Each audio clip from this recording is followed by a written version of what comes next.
Archive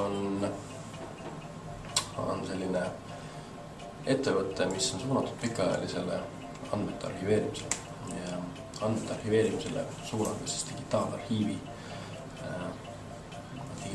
andmetega. Baltic Digital Archive'i selline 3 põhisuunda, millega me tegeleme, on siis kõigepealt on siis arhiivi haldustarkvara tootmine, mille eesmärk on siis nii paberarhiivi kui ka ettevõtete sees olevat digitaalarhiivi registrina hallata. Teise asjana, millega me tegeleme, on digitaalsete dokumentide arhiveerimisteenuse osutamisega. Meie juures on olemas selline infrastruktuuriline keskkond, kus me võtame vastu digitaalseid dokumente ja tagame siis nende säilivuse ette nähtud tähtaja jooksul. Kolmandana me pakume ja osutame digitaalsete andmebaaside arhiveerimisteenust, mis on siis põhimõtteliselt arhiivide andmebaaside kokkukogumine, nende universaalseks muutmine ja siis nende põhjal päringute tegemise võimaldamine, mis annab siis võimaluse klientidel loobuda oma vanadest andmebaasidest, ja säilitada andmed siis sellises nii-öelda loogilises keskkonnas, kus nad tahaksid, et need andmed siis säiliksid pikka perioodi. Põhiline argument on sama nagu tegelikult paberarhiivi maailmas ja teistpidi nagu kindlustusmaailmas. Et ühest küljest neid andmeid, mida kliendid meile arhiivi toovad, neil ei ole neid andmeid tihtipeale operatiivselt vaja.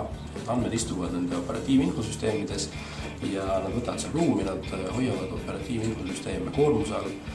Kõigepealt on see variant, et vabastada siis operatiivsüsteemid nende andmete alt ja hoida seal ainult kõige aktiivsemad, ütleme aasta või paar vanad dokumendid.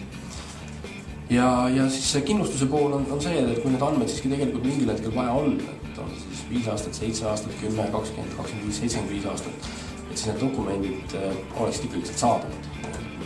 5 või 7 aastast räägime, siis ehk on need formaadid, andmetüübid on säilinud ja on avatavad ka samas formaadis, millest nad kunagi loodud on. Aga kui me räägime siin juba rohkem kui 20 või 25 aastast, siis on vaja teha need dokumendid ikka terve hulga toiminguid, mida me siis teenuse raames teeme. Ümber konverteerimine, kaitsmine, transformeerimine uutesse versioonidesse. Need tööd on kindlasti pikaajalise säilituse puhul väga olulised, mida vaja teha. Ja need on need, mida me klientidele pakume. Ja põhimõtteliselt on klient saab endale kindluse, et dokumendid esiteks on kindlasti ette nähtud tähtaja jooksul säilitatud digitaalsel kujul.